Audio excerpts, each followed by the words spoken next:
السلام عليكم، مرحبا بكم في قناة حصاد العربية نيوز للأخبار الوطنية والدولية.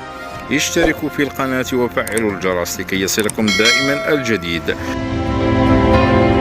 حين يشتد لهيب النيران ويصعد دخانها لعنان السماء ولا حيلة لإطفائها إلا عبر رش المياه فوقها جويا، آنذاك يأتي دور هذه الطائرات المتخصصة في إخماد الحرائق، والتي يتوفر المغرب على 5 منها منذ ما يزيد عن 10 سنوات بفضل الرؤية الاستباقية للملك محمد السادس. وبفضل تعليماته السامية تم تعزيز هذا الأسطول باقتناء 3 طائرات إضافية من نوع كانادير ستصل المغرب ابتداء من سنة 2022، وذلك حماية للأرواح والممتلكات الخاصة والعامة وحفاظا على غطاء الدولة الغابوي.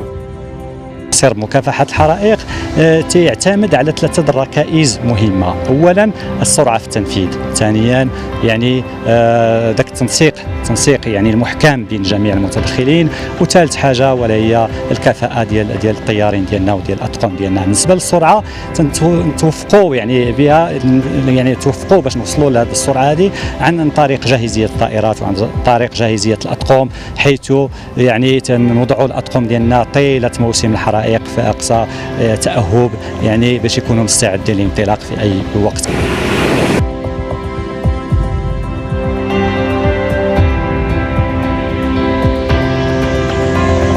كانادير سائل 415 طائرة تتوفر على تقنيات متطورة لإخماد الحرائق الكبرى. أهم خصائصها التقنية: تميزها بمحرك قوي والذي يمكنها من التحليق والمناورة على علو منخفض في المناطق المتضررة والصعبة التضاريس. وتنقسم هذه الطائرة لجزئين: جزء بحري وجوي.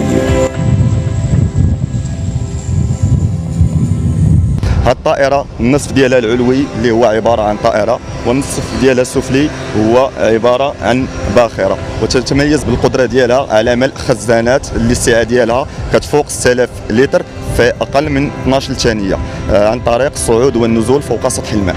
وراء هذه المجهودات لإخماد الحرائق كاين فريق تقني مرافق لطائرة الكانادير طوال فترة الحرائق اللي كتعرض لها البلاد ديالنا.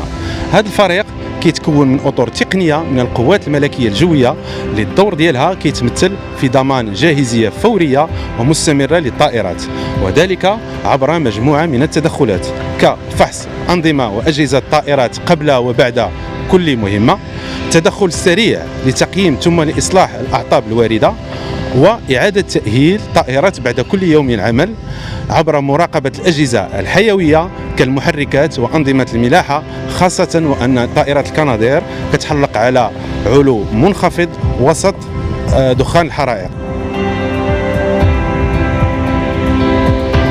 وساهمت هذه الطائرات هذا الموسم في إطفاء 15 حريقا بمختلف جهات المملكة بما يزيد عن 100 طلعة جوية وب600 إسقاط مائي. كان آخرها حريق شب بضواحي إقليم شفشاون، والذي تمت السيطرة عليه بفضل هذه الطائرات.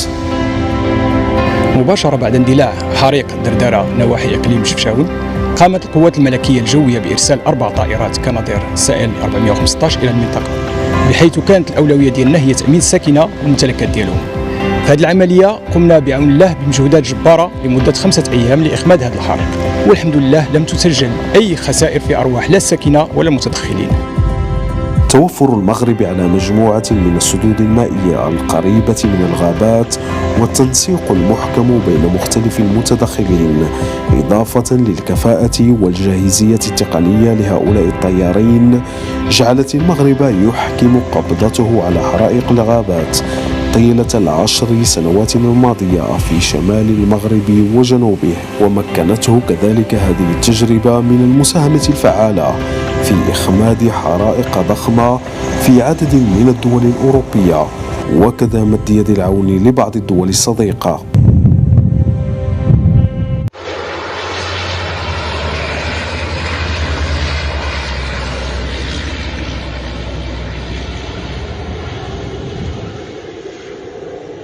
فضلا من يشاهد قناتنا لأول مرة أن يضغط على الزر الأحمر سبسكرايب أبوني ويفعل الجرس لكي يصلكم دائما الجديد. حصاد العربية، شكرا وإلى اللقاء.